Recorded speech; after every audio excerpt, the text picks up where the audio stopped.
And now, speaking of the power of one, the man behind, I think we could call him the Wizard of Oz, Willie, the Wizard of Oz Johnson, because he's the one just pulling the strings, flipping the switches, making us go when we don't want to, and making us stay when we want to leave. But anyway, Willie, I met Willie, and Dr. Lawson's on the call. Dr. Lawson is the founder of the Transformational Dream Team. We met at the Embassy Suites in Dublin, and we did a roundtable introductions, and Willie introduced himself, Henry, Dr. Lawson's, and others.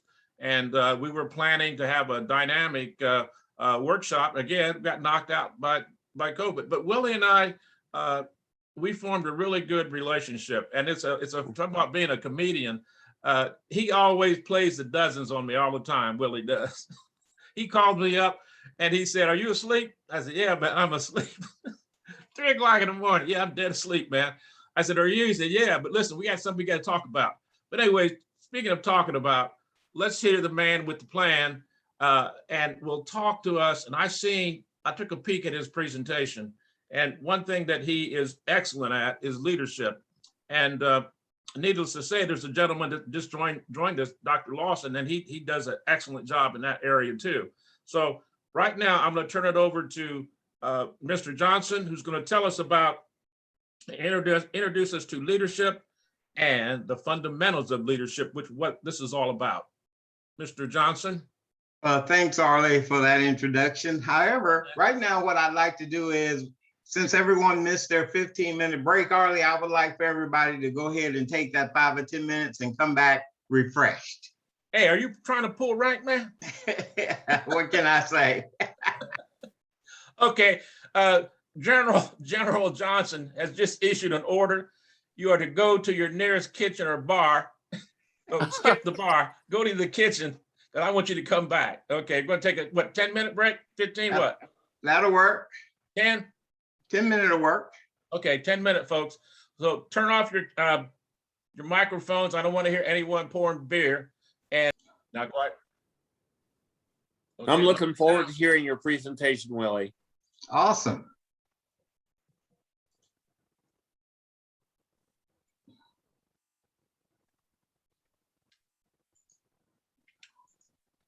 We set, Willie? If everybody's back, I'm good to go. Okay. All of you have seen and heard Willie ever since 8:30 this morning. Willie and I were talking as late as I think as the Wilson Pickett used to sing, in the midnight hour. and then so Willie's, I tell you what, we get a lot, but he keeps me strong, keeps me motivated, and keeps me on point. And he understands that language because he used to be in the military too. Never want to be on the point, man. You never do. You want to be clear in the rear, right, Willie? But anyway, clear in the rear was me. But here's what we got to think about. We're having this leadership academy to groom and re-educate those that are in leadership positions or ones that want to become a leader. And Willie has just the thing for that. And I'm not going to steal his time and his ability to communicate to us why we need to listen to him to become an environmental leader. But first, you have to be a leader. Willie, it's all yours. Thank you, Arlie, for that introduction. I'm always up for a leadership presentation. Hopefully everyone can hear me, everyone can see my screen. We are ready to rock and roll. Unless anybody has any questions before we get started. I'll give you 1 second to ask a question if you have one before we get started.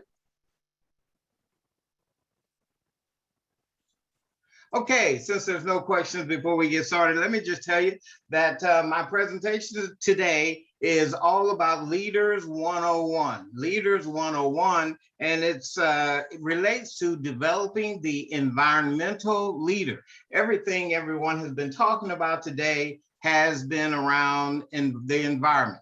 So I said late last night, I think Arlie would can attest to this. I said, I got the exact program, and I developed this particular program, developing the environmental leader. And as you can see there, the name of my company is Willie Johnson Communication. My contact information is listed there on the bottom. One of the things that I like to do is I like to have a lot of conversation and a lot of talk and a lot of interaction in any type of presentation that I do. So Arlie, keep track of the chat. And if there's anybody that has anything to say, all you have to do is just raise your hand and we'll take it from there. So as we move along, one of the first things that I think of is, I think that when it comes to being that leader, that outstanding environmental leader, the first thing I think about is 7 Habits of Highly Effective People. I just really think that when it comes to leadership, all leaders need to understand the philosophy behind the 7 habits of leadership. And so one of the things that I wanted to do as we start this particular workshop is just share with you just a quick little overview, on the 7 habits of highly effective people. Because when you think about 7 habits of highly effective people, it is always an inside out approach. So we must always, as leaders, first develop ourselves before we can begin to reach out and develop others. That being the case, the first thing we have to do is understand what their private victory is. Again, I said it's an inside out approach. So that means we have to develop ourselves first before we can begin to develop others. So in that realm of the private victory, the first step is we have to be proactive. That means we have to take responsibility for the things that is going on in our lives, the things that's going on with our people, and the things that's going on in our industry. So we have to be very, very proactive when it comes to that. In other words, you have to be more proactive than it is being reactive. Because if you're being reactive constantly, all of the time, you are going to face burnout and you are going to make some wrong decisions. So one of the things you have to do is you have to be proactive. And while you're being proactive, you have to work within your circle of influence. You know, there's 2 circles, your circle of influence and your circle of concern. And if you're working in your circle of influence, you're going to do some of all the things that you've heard today plus. So in all that you do, as a leader, you want to be proactive. As a leader, you also want to begin with the end in mind. Did you hear that? Begin with the end in mind. You know, the philosophy there for me is everything happens to us twice in life. First the inner, then the outer. First the thought, then the thing. So we have to understand that philosophy as a leader, beginning with the end in mind. If we don't know where we're going, how are we going to know when we get there? So you almost always have to begin with the end in mind. And then here comes the third part. The third one is very hard for a lot of people. Because what it says there is we have to put first things first. Now you may ask the question, you may say, Willie, what's the first thing? Well, I can only answer the first thing, what the first thing is for myself. You have to be the one that answer what is the first thing for you, especially as being that effective leader that I know you will be. So therein lies that overview of that private victory. Be proactive, be more proactive than to be reactive, begin with the end in mind, and put first things first. After you do that, then you can begin to reach out to that public victory. As a leader, you always want to think win-win. Now, for everyone that's a leader, I did not say win-win, I said think win-win. Not only must you think win-win, you have to believe it. You really, really have to believe it. So one of the things you have to do ladies and gentlemen, you have to listen to what others have to say. And we'll talk a little bit more about that a little later. So all you have to do is think win-win. The fifth strategy is, oh, now this one's very tough. You have to seek first to understand, then to be understood. A lot of people need to understand that category. And as a leader, you especially have to understand how to seek first to understand, then to be understood. If you're doing that, you're going to be able to accomplish many, many things, because people will get into their mind that you are a person that listens to the things that they say, not necessarily incorporate everything that they say, but at least you will listen to the things that they have to say. And we have to understand as leaders that we don't have an answer for everything. So in all that we do, we have to seek first to understand, then to be understood.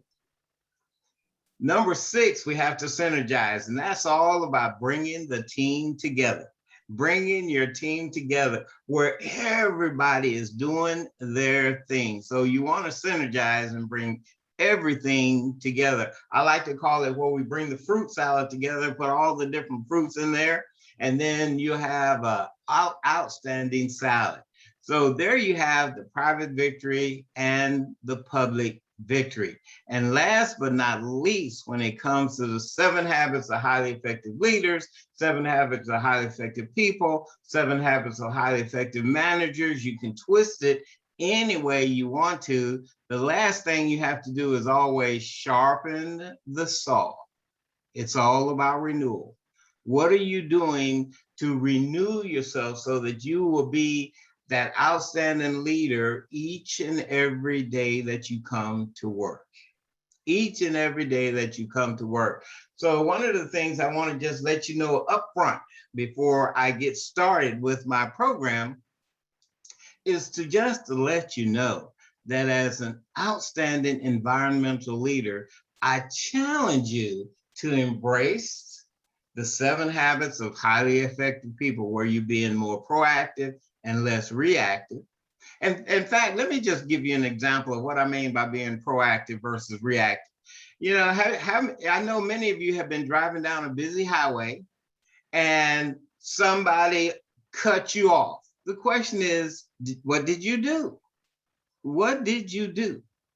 Well, if I could see all of you and ask you a question, what did you do? Some of you on here may have said, I honked my horn, I gave them a high five sign minus a few fingers. I called them everything except for their name. Well, ladies and gentlemen, that's being reactive. What you should have done was being proactive and said, bless that child. I hope they don't cause an accident up a little later. So when it comes to that private victory, we must always be proactive. So again, it's being proactive, beginning with the end in mind, putting first things first. Then the second part comes in the think win-win, seek first to understand, then to be understood. And then we always want to sharpen the saw. Sharpen the saw. All we have to do is think about Aesop's fable, the goose that laid the golden egg. You know, when we sharpen that saw, the farmer wanted all the eggs at once.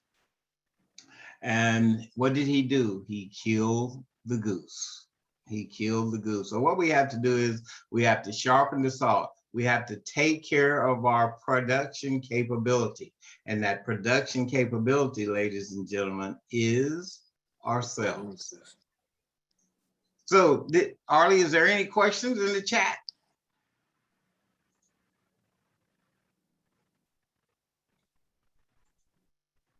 Review synergize for us, please.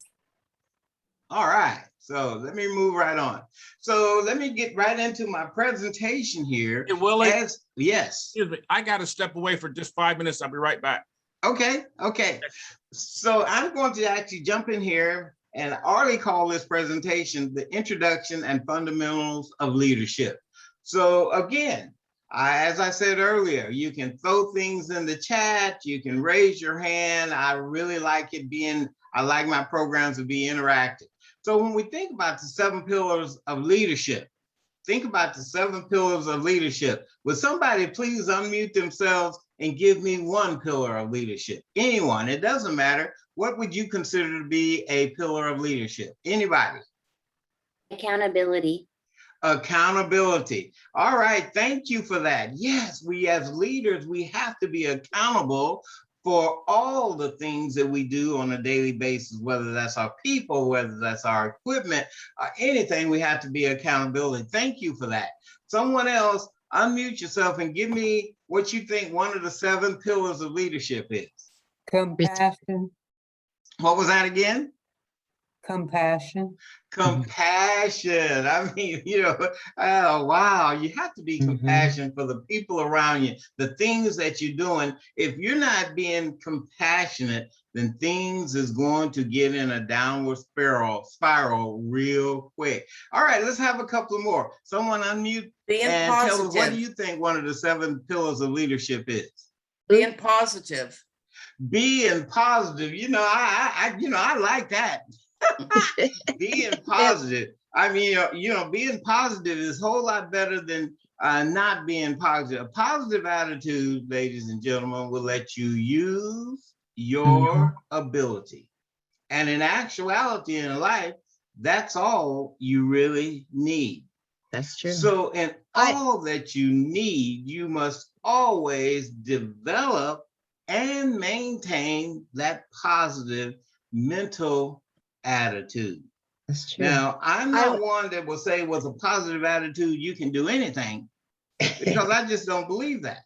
But I do believe that a positive attitude will let you do more than a negative attitude will. Will you buy that? Yes. Woo, that was good. Yes, go ahead. I would say to get it done. If you're gonna get it done, get it done.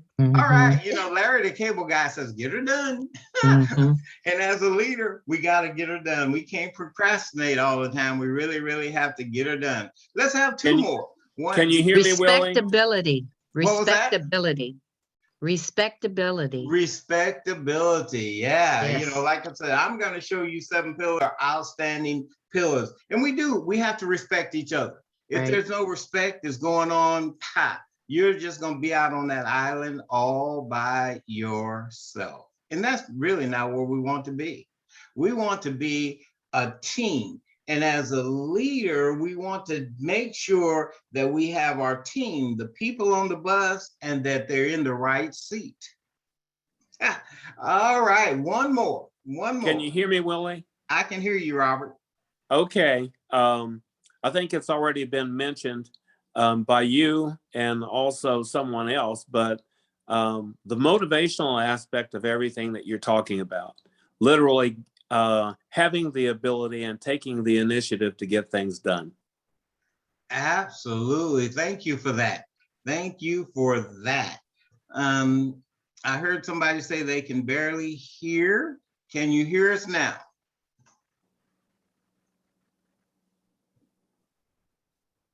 Okay, so Robert, go ahead and repeat that one more time.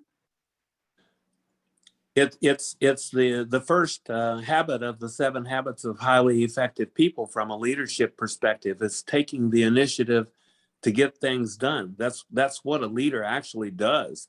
Takes the initiative to get things done. He or she feels incredibly motivated. Yeah, I mean, sometimes you have leaders and they'll be standing on the sideline, say, go do it, go do it, go do it. And what you have to do is you have to get off the sidelines and get in the game. So thank you, ladies and gentlemen, for sharing with me pillars of leadership. Now it gives me pleasure to share with you Willie's, and notice I just said Willie's. There are some others out there. These are my 7 pillars of leadership that I am going to do my best of sharing with you today. And so you can see my 7 pillars of leadership. I spelled out leaders, and you can see it running across there, Leaders.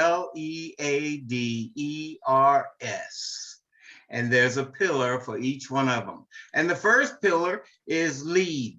The first pillar is lead. And under lead, ladies and gentlemen, that's where we get to influencing others. As a leader, if we cannot influence others, where are you going to be? Under the lead is where we demonstrate flexibility. And I think somebody said flexibility a little earlier, and they also mentioned influencing. And we, as a leader, ladies and gentlemen, we must, in everything we do, we must be committed to excellence. We must be committed to excellence. And last but not least, under that first pillar of lead, for me, you always have to demonstrate initiative. You know, we can always ask. I like to use the term ask versus tell, but we can always ask people to do something. You can call it tell people to do something. But ladies and gentlemen, as a leader, we have to be out in front. As a leader, we have to demonstrate initiative. I'll get that done if it needs to be done, and you're the person at that particular point in time that's there, and no one else is around. You just have to pick up the mantle and take the lead.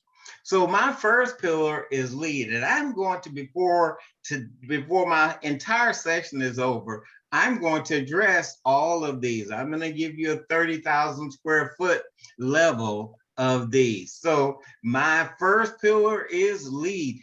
Somebody tell me, did you like that pillar? Yes or no? Yes, from my Absolutely, perspective. yes. Absolutely. Yes, sir, buddy. And Arlie, make sure you keep a watchful eye on the chat. So if anybody throws something in the chat, I like to deal with it right then. Or if somebody just wants to raise their hand and say something, I'll take a breath every now and then, raise your hand and throw something in there. And don't throw anything hard at me, because if you throw something hard at me, I'll have to shift that over and let Robert answer those questions for you. I can only answer the easy ones. All right, Tia, this is for you, Tia. This is for you. Let me check the chat here real quick. All right, so this is for you. Tia, this next one is expected for you. My next pillar is just execute. You gotta be able to execute. Achieving results. And I mean, you know, when you think about what you're doing, Bloom Bins, and you are achieving results. And so we really, really have to execute, maximizing production efficiency. If we're not maximizing the production efficiency, especially in the realm of environmental things, somebody is going to have to spend a whole lot of unnecessary dollars. And that's really not where you want to be. And then you have to manage performance. You truly, truly have to manage performance. And that, ladies and gentlemen, is one of the reasons I believe Tia wanted her personnel, her new personnel, to go through this academy. Because in all that they do, she, as a leader, wants her people to manage their performance while she's also managing her performance. So the first pillar is lead, the second one is execute, and we will talk about each one of those. And I'll just go ahead and tell you what that third pillar is. That third pillar is assets. I mean, think about that. Everything every speaker has been talking about today has to do with assets. More people for this, more people for that, getting people for that, hiring people to do this. It's all about the assets, staffing and developing people. You know, I usually tell people, if you want to go from where you are to where you want to be, you have to grow from how you are to how you ought to be. And you see, we are growing this day. I think about it. We are absolutely growing this day. So that's what developing people is all about. Now, y'all have to watch out. You know, I'm a motivational speaker. I'm going to lay it out there on the line for you. You have to managing profitability. I know I think most people that talk today threw up something about dollars. Mhm. We need dollars for this, we need dollars for that, we need to raise dollars for this, we need to raise dollars for that. So somebody along the way, when it comes to those 7 pillars of leadership, that leader must understand that in all that they do, they have to manage profitability. Because you don't want to be strapped with waste over waste over waste. Oh, and that last one in this particular category is you gotta be the spark. You're serving your customers. Mhm. You have to treat them as guests. You Mhm. really do. You really do. And one of these days, if Arlie lets me, I'll come back and give you my program entitled Be the Spark. Now, if you're being the spark, you're on top of that customer service. So there you have that third pillar is asset. The fourth pillar is direction.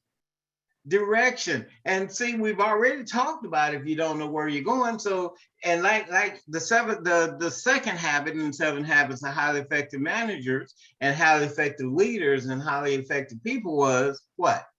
Begin with the end in mind. So what are you doing? You got to be able, as that leader, you got to create your vision and your strategy and move out smartly. I mean, you really do. And everybody today has mentioned Tia. And so we're not trying to pick on Tia, but Tia is the cause of us being here today. So when you think about this particular pillar, hasn't she done a great job of creating vision and strategy and moving forward to make sure things happen in that industry?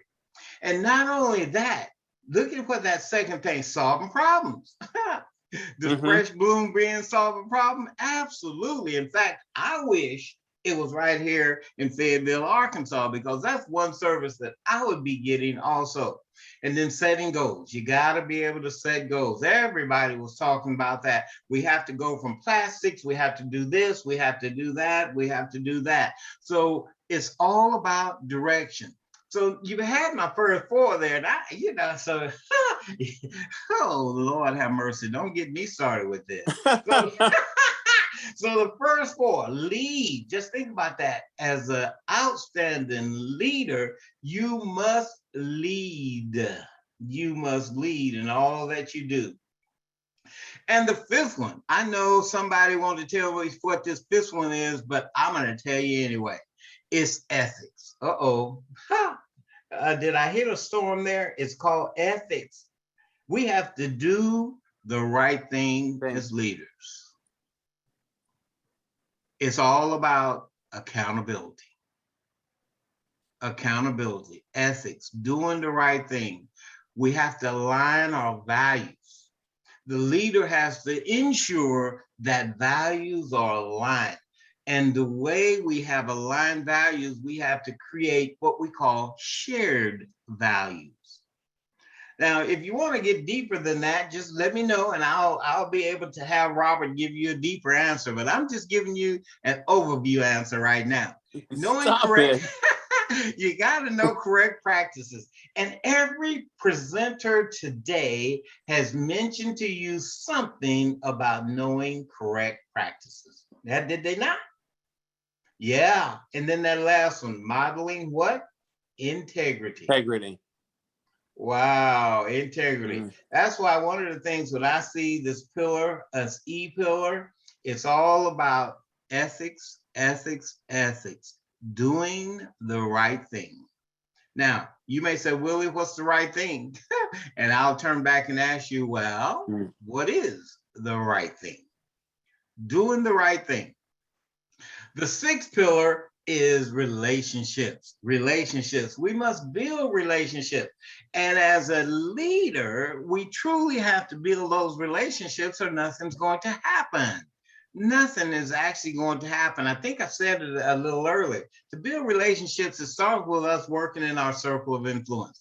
And as we work in our circle of influence, that circle expands and reduces the size of your circle of concern. Now, you may not understand that, but think about it. The smaller inner circle is your circle of influence. And as you work that, build relationships, it's growing and it's growing and it's growing, reducing the size of the circle of concern. And then as a leader, you got to focus on your team. Remember, you can't do it all by yourself. And you see building relationships, practicing effective communication. I did not say poor communication, effective communication, because communication, ladies and gentlemen, is not only the key to our individual success, communication is the key to your organization's success. Did you get that one? Amen. As an outstanding, effective leader, you must delegate. You got to be able to grow your people. If you're not allowing them to do certain things, how are they going to grow? So remember, it's relationships. And the last pillar that I'll talk about, and let me just ask somebody open your mic and tell me, what do you think my last pillar is when you think about environmental things? What do you think that last pillar is? It starts with an S. Anybody, just take a guess. There's no wrong answers. Sustainability. It was what's that? Sustainability. Sustainability. Okay, that's a great answer. Great answer, sustainability. A little bit different than what I had, but sustainability. So the S is actually safety. When you think about all the things people were talking about today, isn't it all about safety? I mean, you gotta operate safe in that environment, avoiding risk of others, understanding regulations. I mean, think about, some of the things that was being talked about. Senators are voting on this and senators are not voting on this. They're understanding the regulations and how they can work within the regulations, then providing proper training. Providing proper training of the things we do on a daily basis. So, ladies and gentlemen, I know that's just a quick overview, but those are my 7 pillars of leadership. And so what I want to do is at this time, just start addressing each one of those pillars. So I just like to hear it, because I'd be motivated when people talk to me. What do y'all think so far of the facilitator? I think you're doing a great job. You are. I I love think your you're doing a laugh. great job as well. Mhm. All right, so thank Yeah. you for that. Remember, I get psyched up when people talk to me. So as we continue to move along, that first, remember, lead. An environmental leader stays out in front. Oh, did y'all get that? An environmental leader stays out in front, not back, stays out in front. So how do they do that? They do that, ladies and gentlemen, by influencing others, demonstrating flexibility, committing to excellence, and taking initiative.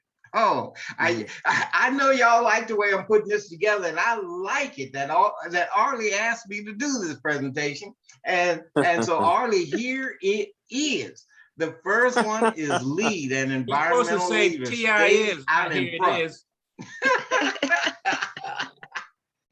All right, so Tia, hang with me, and Tia's new employees, hang with me, because all of you gonna be some type of leader in some way, fashion, or True. form.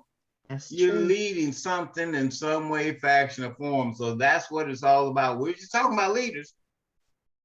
So some people may say you're an individual contributor. Forget about that stuff. Today, you are an outstanding leader, because I may not be able to see everybody, but everybody on this call is a leader. And trust me, there is greatness within each and every one of you, and your best is yet to come. Love it. So as we continue, think about this. The first one is influencing others. So when it comes to influencing others, you can see the definition on the screen there. The power to sway or affect based on prestige, wealth, ability, or status. I mean, not necessarily wealth and all that other good stuff, but your prestige. When it comes to influencing others, do you have the will, the wherewithal to be able to present a idea in such a way that someone will buy into it? Just like Henry George says in that quote, let no man imagine that he has no influence. Whoever he may be and wherever he may be placed, the man who thinks becomes a light and a power. Oh, I slowed down so you could get that. Nice. You slowed down just so you can get that. Now, Arlie, I'm not watching the chat, but I know the number in the chat is still going up. If I need to stop, let me know, and we'll address any questions that come in the chat. Do we have something in the chat? I'm looking.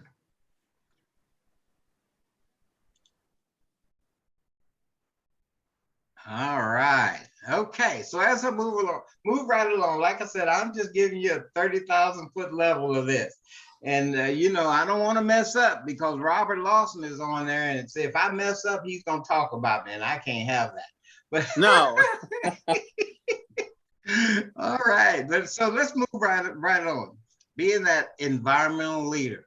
An environmental leader, the second thing an environmental leader does under lead is demonstrate flexibility. If we don't change direction soon, we'll end up where we are going. Y'all get that? Let me just tell you something. Let me tell you something, ladies and gentlemen. Change is constant. Growth is optional. Wow. Oh, I can stop right now. Did you get that? Change is constant. Growth is optional.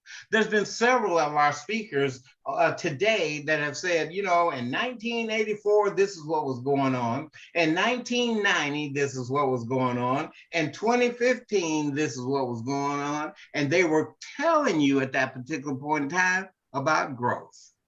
Mm-hmm. And it was all about improvement. Mm-hmm. So we can't remain back there. We have to continue to grow, especially as an environmental leader, because we have to save this world in some way, fashion, or form. We have to save this world. And it starts with our children, going into schools and doing those things.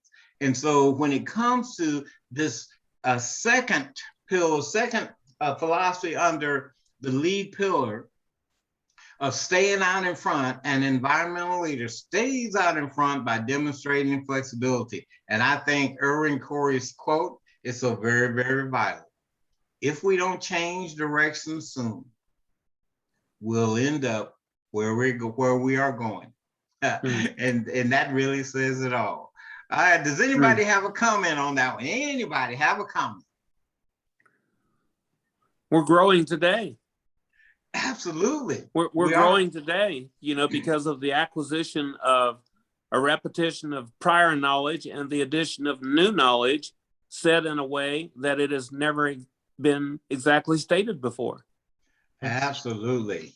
Thank you for sharing that. Thank you so much for sharing that. All right. So remember, I like interaction. I like people to talk. All right. So let's go to that third one, committing to excellence. Committing to excellence. The function of leadership is to produce what? Leaders. More leaders. Leaders. Not followers. Oh, sure. We have some followers, but the function of leadership is to produce more leaders, not more followers. Mm-hmm. Oh, did you get that one? And that's where we're committing to excellence. Wow. Yeah. Committing to excellence. That's really what it's all about. And everything that all our speakers were talking about today had to do with all of us committing to excellence and committing to do the things that we need to be doing as it relates to the industry. So that third philosophy under my lead pillar, an environmental leader stays out in front by committing to excellence. So Tia, I wrote that one just for you. And so don't y'all think I'm picking on Tia. Tia, you know, so we both have the last name, so Johnsons have to stick together. So just remember. And so that's what Tia is doing. She has her people here today. So she's following this. The function of leadership is to produce more leaders, not just followers. And that's exactly what she's doing. And then once we come off of that, we're going right to the next one, taking initiative. Oh, taking initiative. As I said, I'm giving you a 30,000-foot view of this whole 7 pillars of leadership. An environmental leader stays out in front. And notice to stay out in front. Yeah, you don't want to be in the rear. You don't want to be in the side, the right side or left side. You want to stay out in front as a leader. Right. Taking initiative. And don't find, oh, I shouldn't go there. I shouldn't go there. Don't find fault, but find a remedy. Did y'all get that? I know we can always say, oh man, that person don't know what they're doing, and that doesn't make sense, and that, well, it may not make sense. And that person may not know what they're doing, but what are you doing? What are you doing? So in all that we do as an environmental leader to stay out in front, we must take initiative. Take an initiative. Don't find fault, find remedy. Now, I didn't say that, but Henry Ford said it. I wasn't around then, but I got it now. I got it now. All right, so the last thing under lead is this little slide under lead. An environmental leader stays out in front of all the things a leader should fear. Did y'all see that next word? Complacency should head the list. Wow. Think about that. Complacency should head the list. Ladies and gentlemen, if we get complacent in the things that we do on a daily basis, then things are going to go backwards and not forward. Go backwards and not forward. So in all that we do, we must, have complacency at the top of our list that we don't want to go there. We don't want to go there. And I noticed there was a comment in the chat. It says, as iron sharpens iron, so one person sharpens another. That's from Psalms 27:17. So we always have to be at the top of our game. We really have to be at the top of our game. All right. So, y'all like this. Amen. All right. So let me ask you a question. It's time. Raise your hand, chat, or whatever the case may be. What do you have? What do you have for me? Ask me a tough question. I'll pass that on to Robert. Ask me an easy question, and I'll do a stab at it. What you got? Talk to me. I know y'all ready to go home, but I'm not ready to let you go home. Amongst the leader, how do you say you have individuals who all see themselves as equals? How do you then take this information to stand out to say, I'm going to be the leader? Okay, repeat your question. Oh, that's a good one. Say you have a group of individuals, they receive this information, but they all see themselves as equal. How can they take this information and then start to apply, I think, that I am going to be the leader? What's the first step that they could do? Awesome. Great question, Robert. That's what for you, Robert. What do you think? I personally think that any individual who considers him or herself a leader has to do that first step on a continual basis. And you continue to do it to demonstrate the excellence that you actually do have and possess. That literally is taking everybody's ideas and pooling all of your resources and then taking the initiative to put everything into action and then continuing to do it over and over and over. It's the process of continuation That's how the best of the best become the best, because they refuse to stop and they refuse to allow other individuals who are on equal footing to outdo them. In fact, what they do is they build those individuals who are around them and enable them to pour into what it is that they are doing so that everybody benefits as a result. Absolutely. Thank you, Robert, for that. Does anybody else have any comment? I'm going to make a comment in a second, but does anybody else have any comment relative to that question? Well, I don't know if this is relevant to the question or answer, but many years ago, and I talked to you about this during break, Willie, I worked at Corrugated Container. I was a 2G printer slaughter operator. Now, I learned from an experience how to be a leader, believe it or not, in that filthy, dirty, dangerous facility. And here's what I learned. To me, there's two basic types of leaders. One that pushes and the other one that pulls. We were behind, we were not going to meet quota that night. We were making pizza boxes or something for Donato's. Hate those things. So this one supervisor, fresh out of college, he came up to us in a situation like that. You could cuss, you could throw things at people, anything. We weren't unionized, so they did anything and everything to it. Anyway, I can't remember this guy's name, but he cussed us, he yelled at us, he threw boxes at us, said we weren't bundling them right, and this and that and whatever. And so we didn't like his approach. Now, he was a leader, he was the shift leader, not environmental, he was the shift leader, second shift, 3 to 11. Now, a few hours later, another shift leader came up, looked like Wild Bill Haycock, had long hair, really cool dude. And he said, hey, I heard you guys are getting behind. He said, don't you guys want to go home and see your ladies?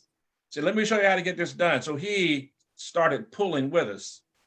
And he pulled us not only to our quota, but he pulled us past our quota. When he left, we were all smiling and laughing. He said, hey, you guys did good. Coffee's on me tonight. That was pulling along. So I'm going to throw it back to you, Willie. I know there's different styles of leadership, and I don't know what I was when I was with the ODNR. They said I was too easy, but we did so many great things that easy is it. So I know there's different styles of leaders, and Dr. Bob could answer this too, probably others, but could you give us just a quick overview of some of the top leadership styles that you run across, including you and Dr. Bob? And you guys both are leaders. Thank you for that comment, Arlie. Before we go there, Robin, you had a comment? Yes, to be a leader, you have to have, I would say, determination. I'll give you an example. I'm in charge of the signs for Linden Area Commission meetings, and to put them around the neighborhood to let people know about our Linden Area Commission meetings. And I got this job, and I loved it. And I just got to put them back up again. But it's determination. You know, it's like, okay, I'm gonna do it, and I'm determined to do it. And you know what? I'm also a people person. I loved it, and I still love it because I love talking to people. And it's a people person too. So you got to be determined to do it, and you got to be willing to do it. And if you're gonna do it, do it. So, you know, and it also takes a team. But you know, that's kind of like my throwaway to it. It's just determination. It's like, you know, and then once I put all the signs up, once we get them replaced, a lot of people did not know about the meetings. And I got some people that are like, oh, you know what? Actually, I didn't know anything about it, so I think I'm gonna start going. So, you know, so it's determination, spreading the word. You don't give up, no matter how hard you try, you don't give up. If I got to do it in the rain, if you got to do it in the snow, if you got to do it in the sleet, you don't give up. Determination, and that's it. All right. Absolutely. Thank you for sharing that. And it is about determination. I think I have something coming up a little later on determination. So that's really what it's all about. And now let me just tell you, it's all about diversity of thought. For the person that asked the original question, it really is. You know, how do people take this thing? Everybody has to understand that we all have some type of leadership, and how do we grow it? So if I'm the leader of this team, I can allow another one of my members to every now and then take charge on a certain thing and be the leader. Because it goes back to what Arlie said, push and pull, push and pull, push and pull. If someone is always behind the cart pushing, what are they going to always see? They're going to see the back of their hands. That's what they're actually going to see.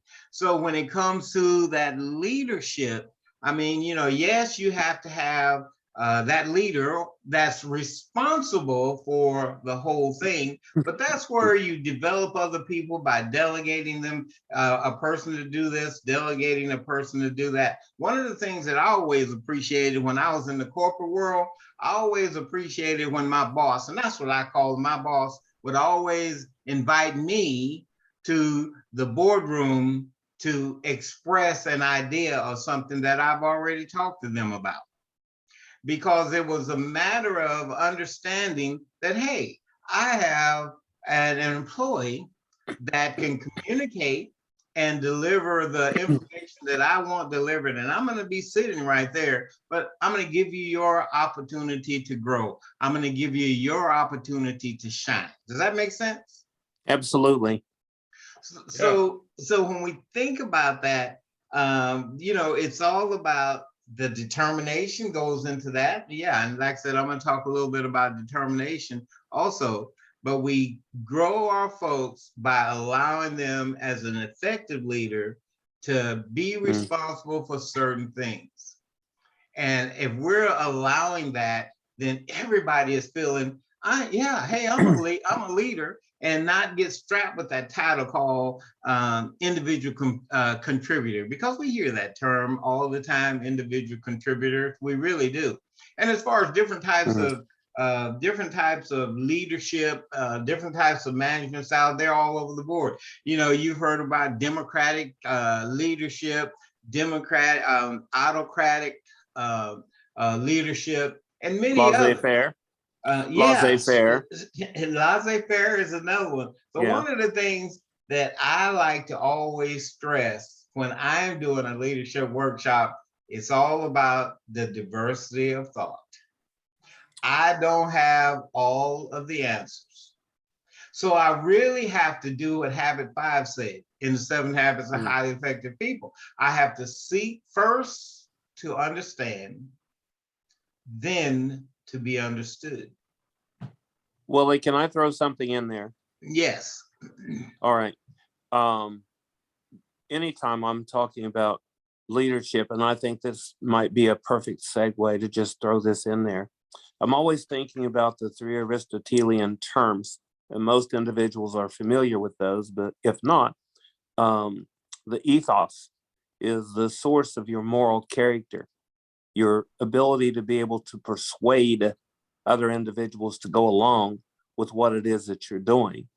And then, of course, the pathos, which is your ability to be able to reach out and touch the feelings of others from an emotional perspective. In other words, you're creating a moment of see, which is when someone learns whenever they have that significant emotional experience, or what they call the see.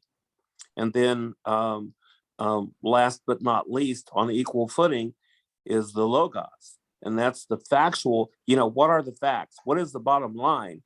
And what is it that we are doing in order to be able to get from where it is that we want to go? And it's kind of like you said earlier with the quote, if you continue moving in the same direction, you're eventually going to get to where it is that you want to be. But in order to be able to do that, you have to incorporate all these other things into that process. Yes, yes. And it's just like John Maxwell said, leadership is influence. Nothing more, Absolutely. Nothing less. And Tia, did you have your hand up?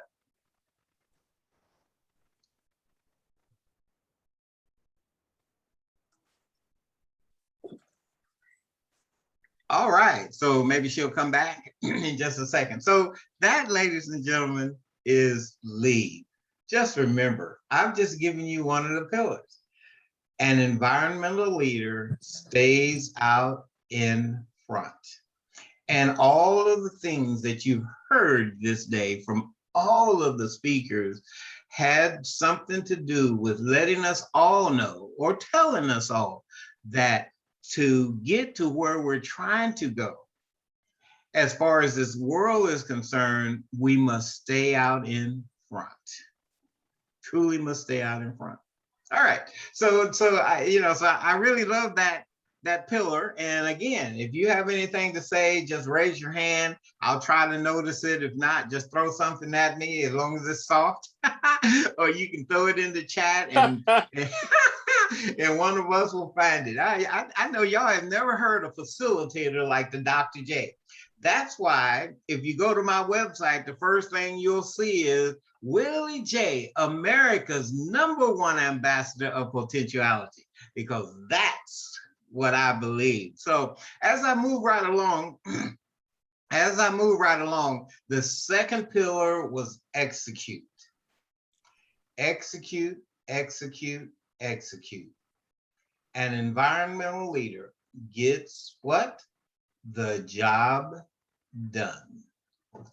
Isn't that what all our speakers was talking about today? Absolutely. Getting the job done. And for us, ladies and gentlemen, to get the job done, we must always deliver results. If you're not delivering results, my question is, what are you doing? You can't, all of us has hobbies, but when it comes to truly delivering results, we got to get with the program. Maximizing production efficiency. Everybody's not looking for a complicated way to do this. We are looking, how can we uncomplicate many of the things that was talked about today and make our lives better. That's why earlier in this presentation, I was saying that I wish they had fresh blooms here, because my complication is cleaning out my garage or my garbage can.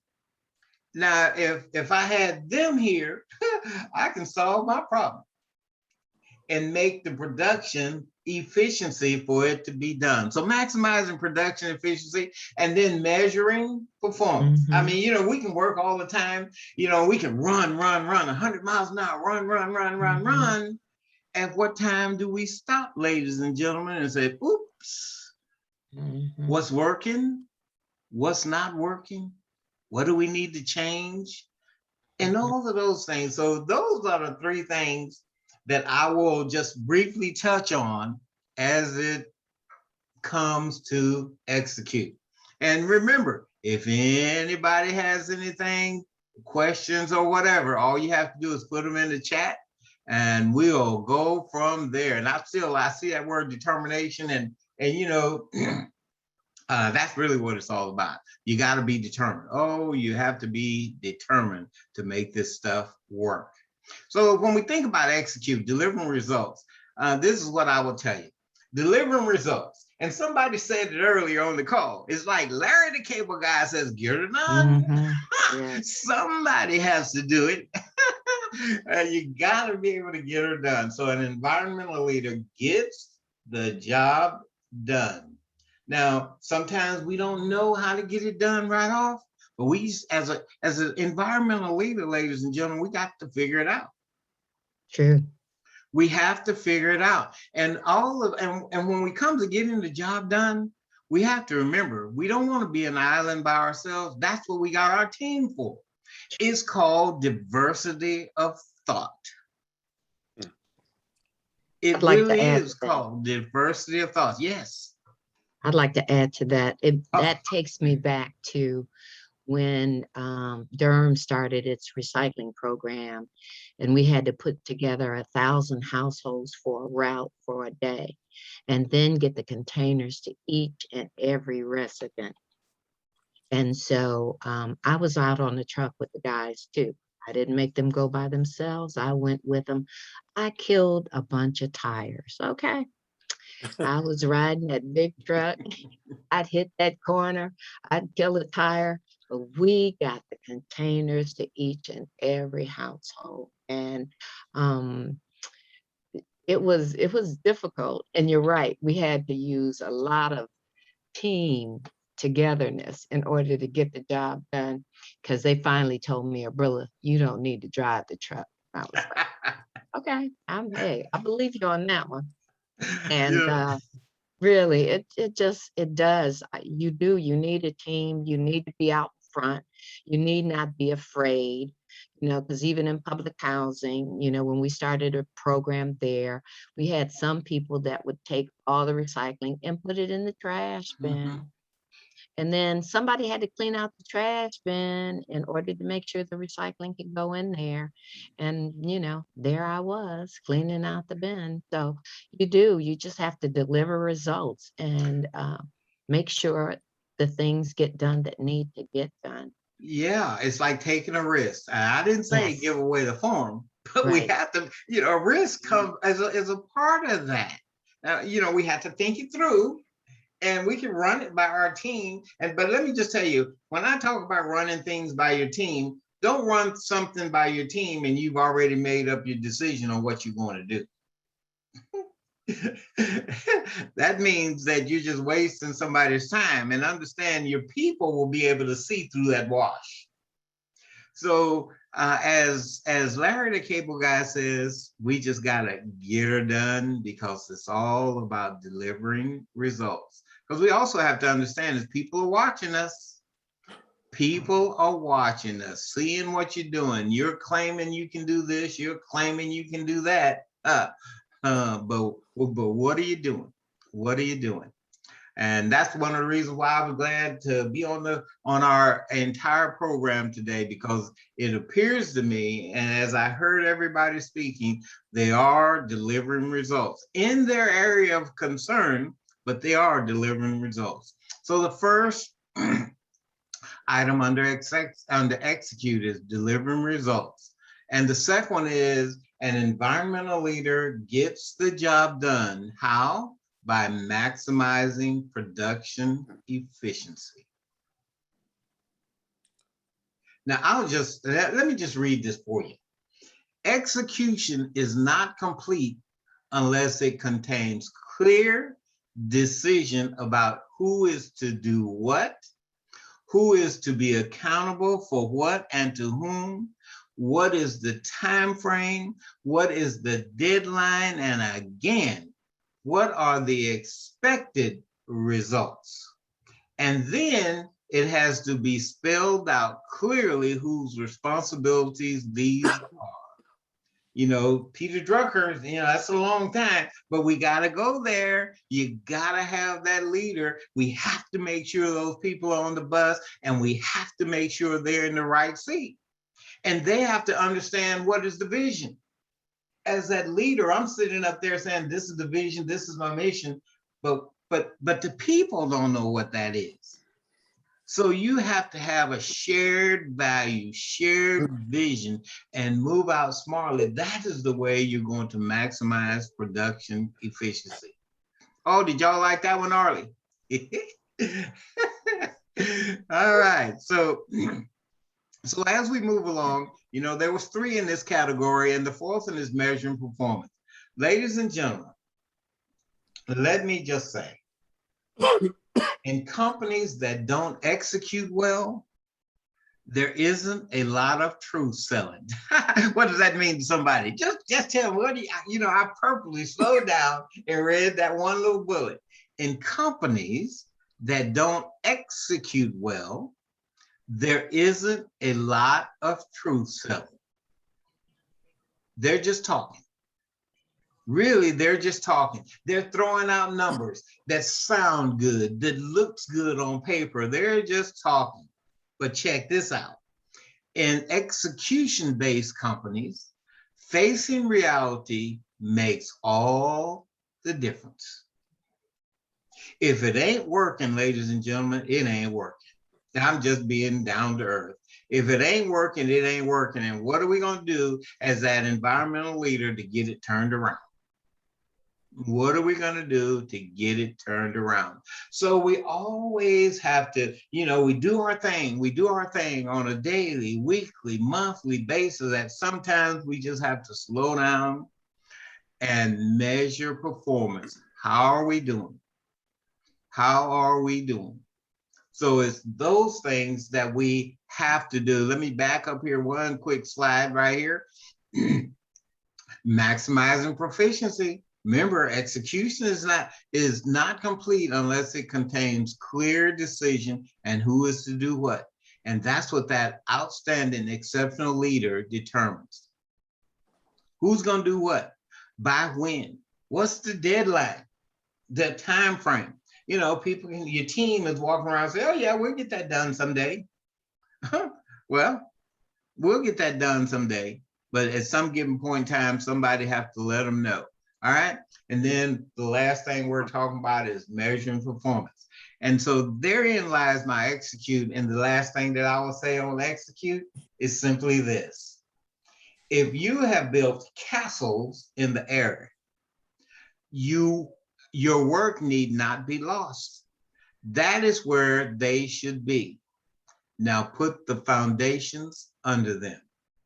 Oh, did you get that one? Henry David Thoreau is quite brilliant when he said, if you have built castles in the air, your work need not be lost.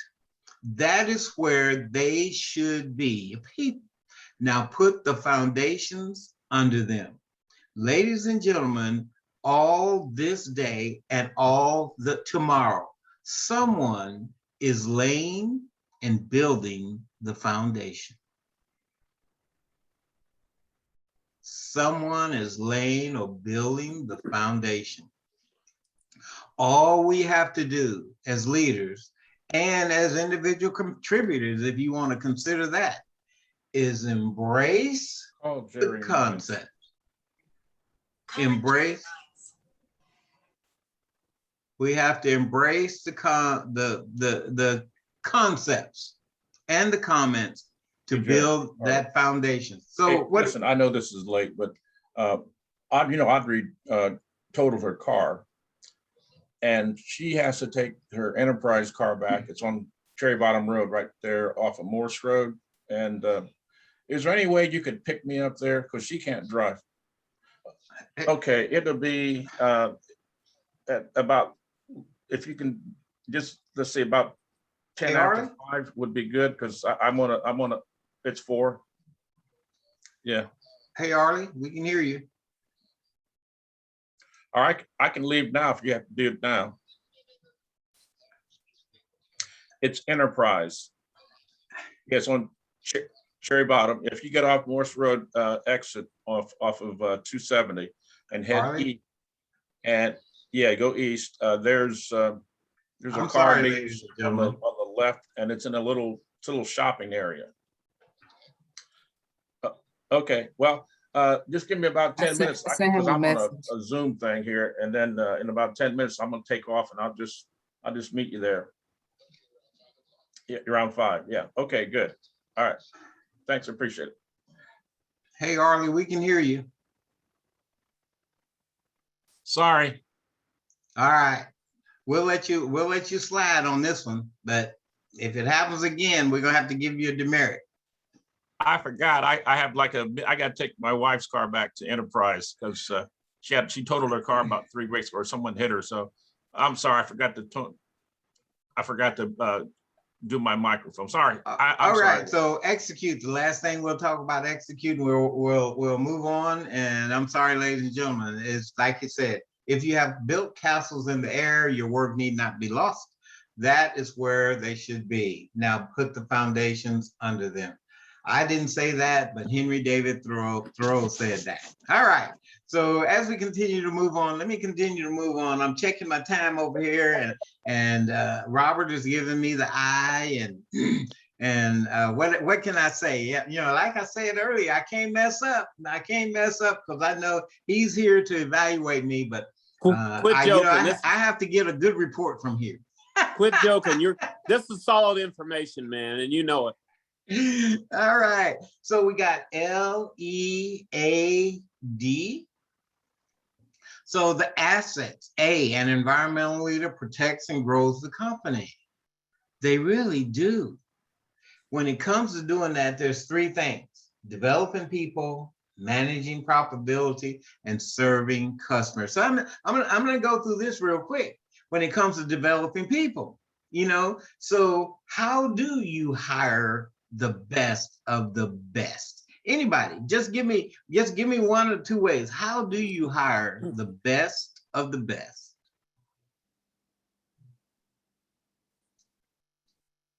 Uh-oh, I don't have no takers.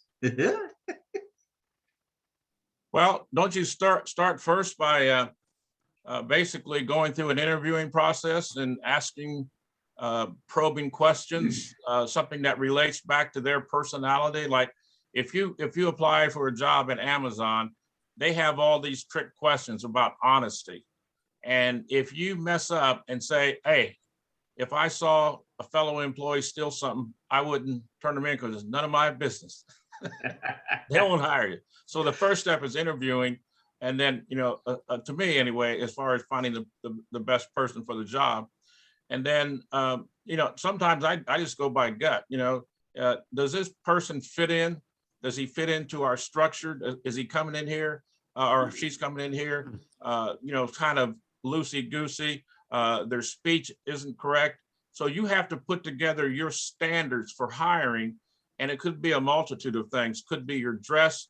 When I worked at ODNR, if you walked in there in an interview with your shoes not polished, they wouldn't even interview you because the director of ODNR was General Teeter and the person in charge of personnel was Captain Chisholm. So they were strictly, there's Army.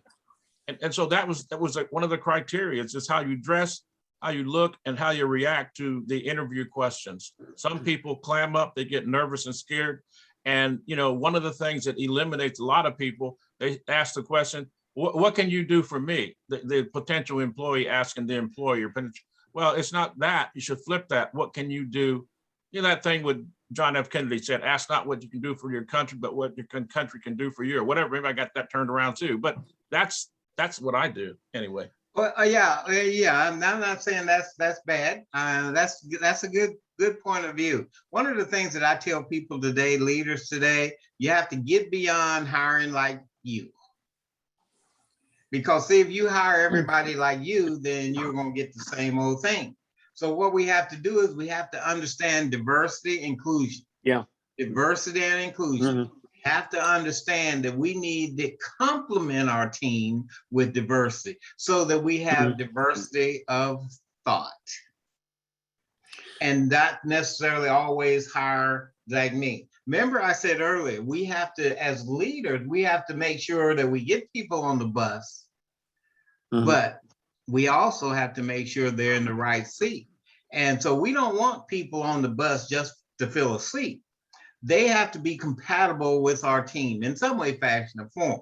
So we really have to buy into this concept on diversity and inclusion and equity also, because that is how we're going to make sure that we're hiring the best. One of the ways, there's many other ways out there, but I like to focus my attention on DE&I because that's where we grow our company by developing people and hiring the best people.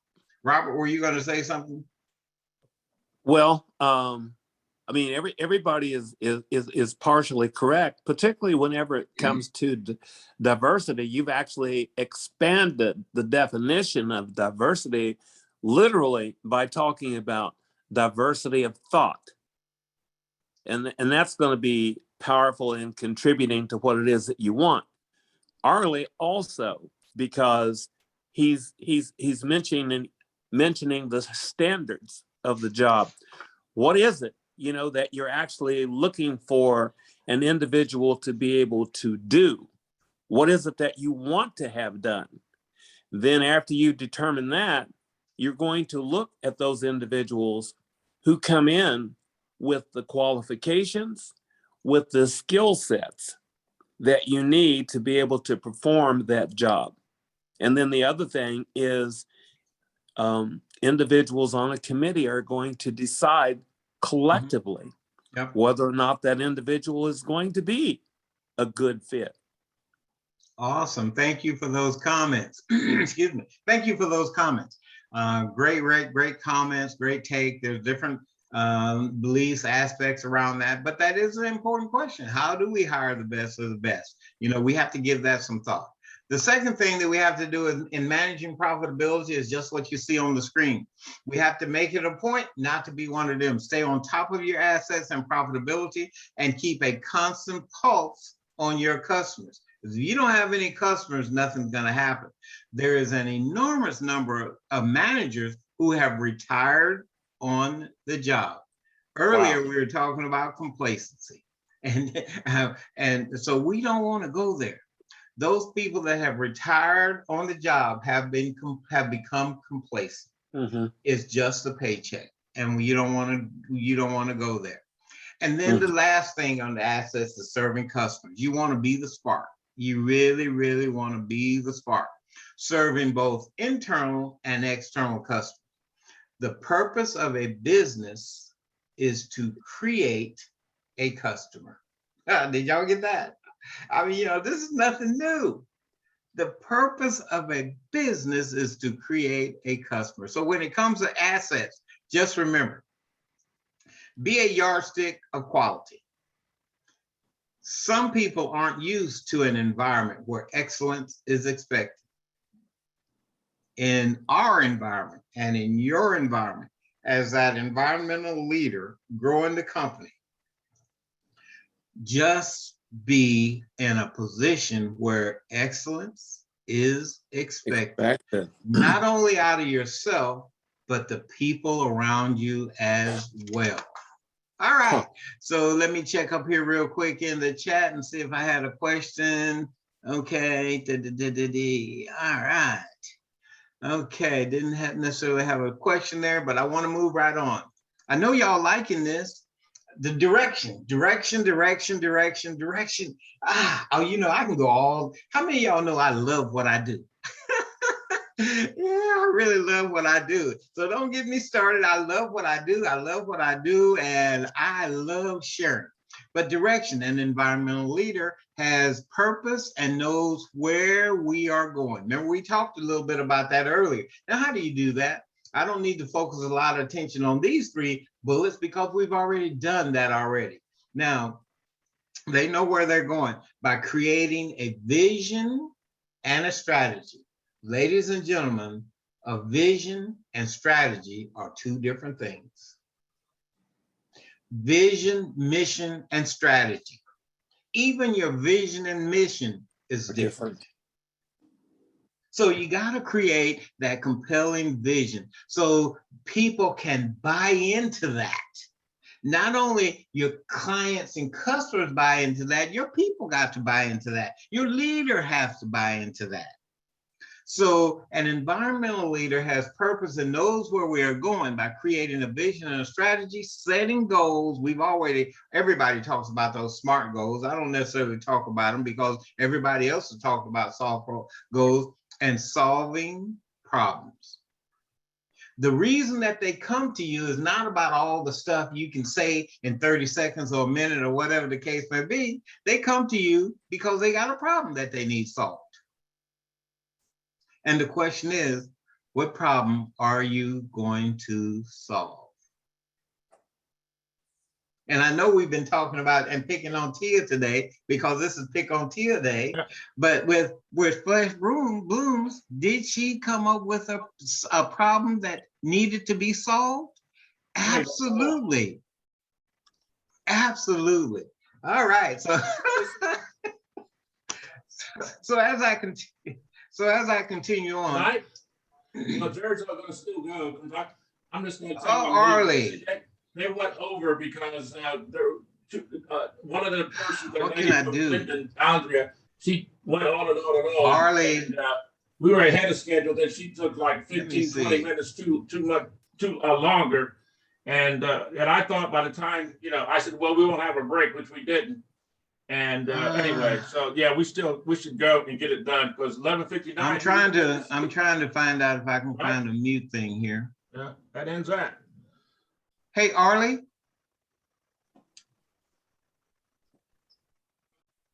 Arlie.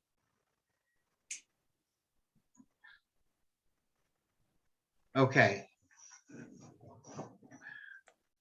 Would somebody send Ari a memo in this chat to put his mic on mute? And so we'll continue because I don't see, I couldn't. Okay. All right. So Arlie can put his mic on mute. All right. An environmental leader, I'm sorry. Environmental leaders have purpose and knows where they're going to create a vision. As I said, the next thing they have to do is set and achieve goals, worthy goals. And what I call wildly important goals. You really must do that. Our goals can only be reached through a vehicle of a plan in which we must fervently believe and upon which we must vigorously act. There is no other route to success. And as I continue on, it's all, as I said earlier, it's about solving problems. An undefined problem has an infinite number of solutions. And that's what we've been hearing about. Yes, Arlie. Willie, I am sorry, but I have to leave to take a rental car back. As I told you before, my wife was in an accident. Her car was totaled and her rental is due in about an hour. So it's all the way across town. So I wish everyone well. Everyone did a great job. I'll see everyone. If you're going to come back tomorrow, we'd appreciate it. Willie, I appreciate all the work you've done. I really appreciate that. I was hoping that we ran a little over a couple of the presenters, so we went past the time we were supposed to officially end. So I wish everybody a happy evening and thank you so much. And don't forget, today's America Recycles Day. I'll see you later. Thanks, Bye. Arlie. All right. All right. So as we continue on, I'm gonna wrap up here real briefly. That is direction. An undefined problem has an infinite number of solutions. And so when we think about direction, efforts and courage are not enough without purpose and direction. Just remember that. Effort and courage are not enough without purpose and direction. That next bullet of ethics. An environmental leader does the right thing by aligning values, knowing correct practices, and modeling integrity. You know, when I think about this, I think about aligning values. If you don't stand for something, you will fall for anything. Did you get that? If you don't stand for something, you will fall for anything. So make sure that you're aligning your values, something that people can put teeth into and buy into and move forward on. So that when it comes to that, you want to make sure you align your values. Knowing correct practices, that goes without saying. Right is right, even if everyone is against it. And wrong is wrong, even if everyone is for it. So it really doesn't matter. You really have to grasp that one. Right is right, even if everyone is against it. And last but not least, you always, in everything you do, you have to display high character as a leader and model integrity. Just like this one quote says, a decision or response is stranded between good and the bad, the right and the wrong, the true and the false. We, as outstanding leaders, must pull the trigger. We have to pull the trigger. And that, ladies and gentlemen, is ethics. So as I wrap up on ethics, always do right. This will gratify some and astonish the rest. Yeah, that's true. Doing the right thing can be hurtful to some, so we just got to do it. Relationships, not going to spend a lot of time on relationships because I know y'all got that. Focusing on the team, building relationships, practicing effective communication, and delegating. And so let me just go through this real quick. Colin Powell said, leadership is the art of accomplishing more than the science of management says is possible. And the way we do that is focusing on our team. As I said earlier, diversity of thought. And then we have to build relationships, building relationships. Human beings don't have the innate need to get their own way, but they do need to be considered or heard. And that's what it's all about. And then this is a good statement. Your people will follow 10 times out of 20 if they are heard. So they want to believe that at least you're taking an opportunity to listen to what they had to say, to listen to what they have to say. Okay. All right. Let me keep going here, not too much longer.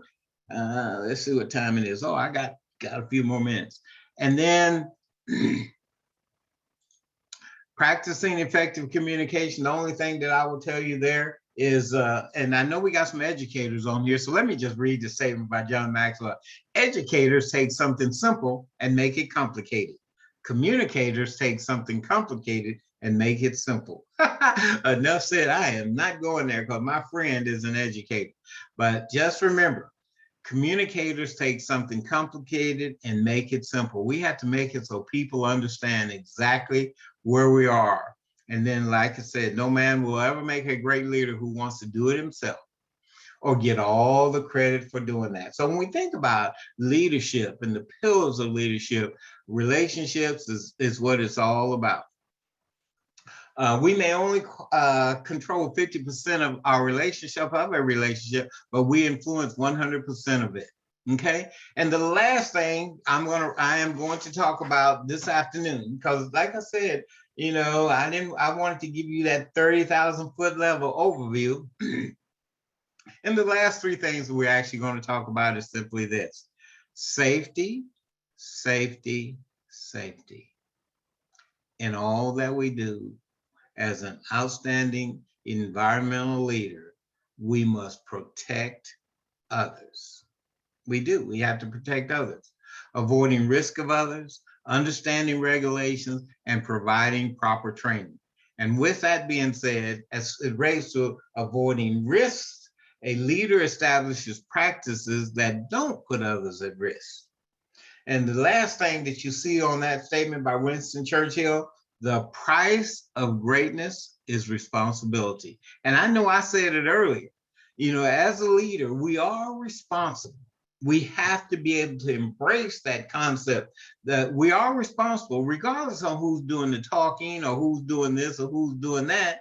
But overall, we are responsible of what happens on our teams. Understanding regulations just goes to this point. It is no use in saying we are doing our best. You have got to succeed in doing what is necessary. What is necessary. And we truly have to do those things. And the last thing, providing proper training. Ladies and gentlemen, that's what this whole session is about today. Proper training. Tomorrow, our session is going to be around proper training. Proper training. So the last thing on safety, before we wind this thing up, it is one of the worst of errors to suppose that there is any other path of safety except for that of duty. Ladies and gentlemen, we have a duty when it comes to safety. So as I wrap up, it has been my personal pleasure to share with you just some thought around what I call my 7 pillars of leadership, which were lead. And so you see there, influencing others, demonstrating flexibility, committing to excellence, and taking initiative. The second pillar was execute. We have to achieve results, maximize production efficiency, and manage performance. The next one is the A, assets, developing people, managing profitability, serving customers, direction, creating vision and strategy, solving problems and setting goals, ethics. In all that we do, we must model integrity. We got to build relationships. If we don't build relationships, we're not going to get, especially in the environmental industry, we have to get people to donate money. We have to get people to buy into this idea or that idea. So we really have to build relationships. And we build relationships by practicing effective communication. Just remember, I said earlier, communication is not only the key to our individual success, communication is the key to our organizational success. And last It's all about safety, safety, safety. So there you have it, ladies and gentlemen. I will repeat what I said halfway through my presentation. There is greatness within each and every one of you. Notice, each and every one of you. So I challenge you to do as Og Mandingo says, always do your best as a leader. What you plant now, you will harvest later. So thank you, thank you, thank you. So there you have it, ladies and gentlemen. I will repeat what I said halfway through my presentation. There is greatness within each and every one of you. Notice, each and every one of you.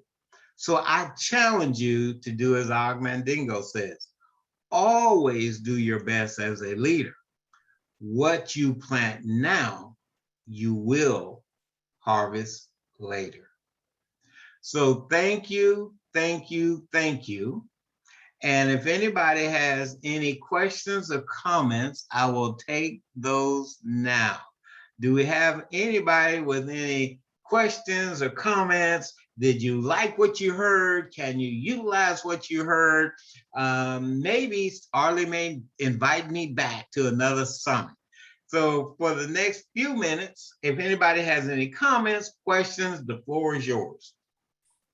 Willie, this is Well, I would emoji. like to say thank you for putting this together and being the master of ceremony, and everyone who brought valuable information to myself and to my team. I actually downloaded seven highly effective skills of a leader. So I'll be putting that on my next read to circle back around. All right. I learned a lot, so I appreciate it. Thank you, Moja. Yes, Willie, thank you for the presentation. Because earlier I was going to ask you about the question about burnout. I mean, I never experienced it, but I hear a lot of people talk about it. But as you went forward in your presentation, it showed how, to alleviate that. So the 7 pillars actually explained it, and then you went into more detail. Because if you actually build leaders as you go forward, then some of the responsibilities are shared. You have the vision, so you know what you want to do. You probably pace yourself in order to do it that way. So I really appreciate your presentation. Looking forward to getting a copy of it. I don't know if you'll be able to give it to all of us, so we got it on the link, but I'm definitely, I see the value in it, and thank you for your presentation. Okay, thank you. I'll send it to Arlie so that he can share it. All right, did you hear that, Amanda? I'll send that presentation to Arlie. All right, is anybody else going once, going twice, going 3 times? Well, ladies and gentlemen, it's been a great day, and it's been a stone-pleasing pleasure to be your guest today. And at this time, if there's nothing else from anyone, according to the schedule here, is a word on there. It's spelled ADJOURN. I don't necessarily know what that means, but it means that we're out of here. All right. So everybody have a good night, and we will see you tomorrow. Thank you. Thank you. Bye, everybody. Bye.